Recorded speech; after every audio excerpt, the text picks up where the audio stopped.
Bonjour à tous, j'espère que vous allez bien et que vous passez une excellente journée. On se retrouve aujourd'hui pour une nouvelle vidéo sur Nabil El Moudni qui balance sur les nombreuses tentatives frauduleuses du couple Moujdat et Félicia envers une agence de placement de produits de renom. Selon Nabil, Félicia aurait tenté de renégocier son contrat par une augmentation de salaire avec son agence de placement de produits qui lui a été refusée. Suite à cela, Moujdat aurait tenté une fraude avec de fausses conversations avec le patron d'une autre agence sollicitant le candidat de s'associer à eux en échange d'un salaire plutôt convenable pour le candidat. En effet, selon Nabil, le but ultime de cette fraude était tout simplement pour le candidat de créer un lien de concurrence entre les deux parties afin de disposer d'une augmentation de salaire dans son agence actuelle, le tout sous des conversations inexistantes. Très étonné, Nabil balance tout. Je vous laisse avec toutes ces révélations et n'oubliez pas de vous abonner et d'activer la cloche pour ne plus rien rater des prochaines vidéos. Donc est-ce que vous êtes prêts pour la deuxième partie? J'ai postillonné carrément. Ce qui s'est passé en fait, c'est que pour augmenter leurs revenus, ils ont tenté un coup de poker auprès de leurs agences. Et donc ils n'ont pas fait de coup d'assurance ou ils n'ont pas fait de site internet frauduleux. De toute façon, ça n'aurait pas marché. Ils n'ont pas assez d'influence pour faire prendre un site à eux tout seuls. Mais du coup, ce qu'ils ont fait, c'est que Félicia a envoyé un message à l'agence WeEvent en leur disant, puisqu'elle était chez WeEvent jusqu'à récemment, c'est pour ça qu'elle a envoyé, elle a enlevé le mail. Mais il me semble qu'elle a un contrat, c'est un contrat de plusieurs mois, voire de 1 an. Donc il y a un petit litige là-dessus. Mais ce que je sais, c'est qu'elle a envoyé un message à l'agence WeEvent en leur disant, bon ben, à partir de maintenant, il faut me payer plus de 20 000 € par mois. C'était 25 000 € par mois, un truc comme ça. Donc bien sûr, sa requête a été refusée parce que 25 000 € par mois pour avoir fait 2 heures à la télévision et être le sosie officiel de Mila, c'est cher payé. Donc ils m'ont dit non. Et en plus, pour ce qu'elle a fait, pour moi, elle était très très bien payée. Il me semble qu'elle avait un salaire à 5 000 – 6 000 € par mois, ce qui est quand même très très bien pour ce qu'elle a fait.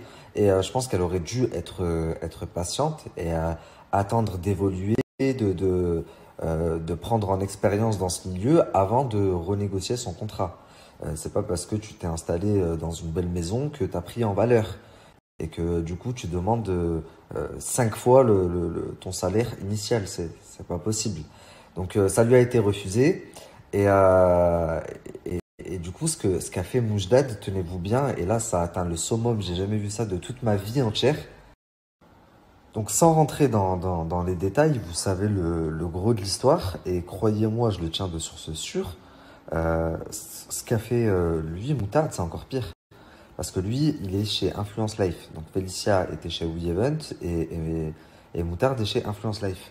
Donc lui, il a créé une fausse conversation qui met en scène donc le patron de l'agence WeEvent et lui, où le patron de l'agence lui propose une certaine somme d'argent et lui fait une proposition pour qu'il rejoigne son agence, pour lui et Félicia, etc.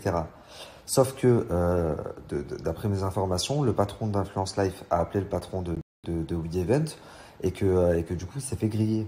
Il s'est fait griller parce qu'en fait, cette conversation n'a jamais existé. Et ça a été démontré. Donc, je sais pas si vous avez capté le truc. Le mec, il a créé une fausse conversation avec le patron d'une agence dans le but de lui se faire augmenter dans son agence.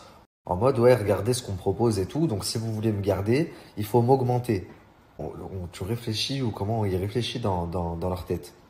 En tous les cas, ça en dit très très long sur l'empire de Moujdat et son empire. Donc en gros, tu vas claquer le billet que tu as gagné dans Les Princes et les quelques économies qui te restent pour en mettre plein les yeux à ta communauté et pouvoir te vendre plus cher, toi et ta copine.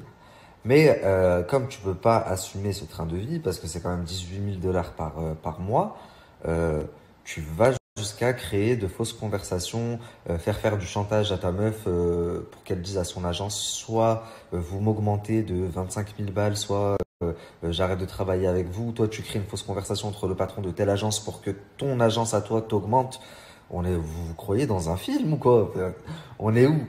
Bon, à la limite, on peut saluer l'audace, parce que c'est quand même audacieux. Il s'est pas dit je vais arnaquer ma communauté, machin, il s'est dit je vais faire un truc de ouf. Sauf que bah voilà, tu t'es fait griller et que du coup un truc comme ça dans ce milieu, je pense que c'est rédhibitoire. Et si je vois que tu as toujours le mail influence coupé, je disais, je vois que tu as toujours le mail d'influence live dans ton agence, ça veut dire que ton agence t'a pas viré. C'est bien, c'est qu'elle est très compréhensible. Enfin moi je pense que j'aurais pété les plombs et que tu te serais fait virer immédiatement, ou alors que peut-être qu'ils n'ont pas tant de fierté que ça et que pour garder un profil, ils sont prêts à passer au-dessus. Mais c'est quand même très très grave ce qu'il a fait. Et en l'occurrence, si l'agence en question, parce qu'il a créé de fausses conversations avec le patron d'une agence, si l'agence en question porte plainte, ça peut aller très très très très loin cette histoire.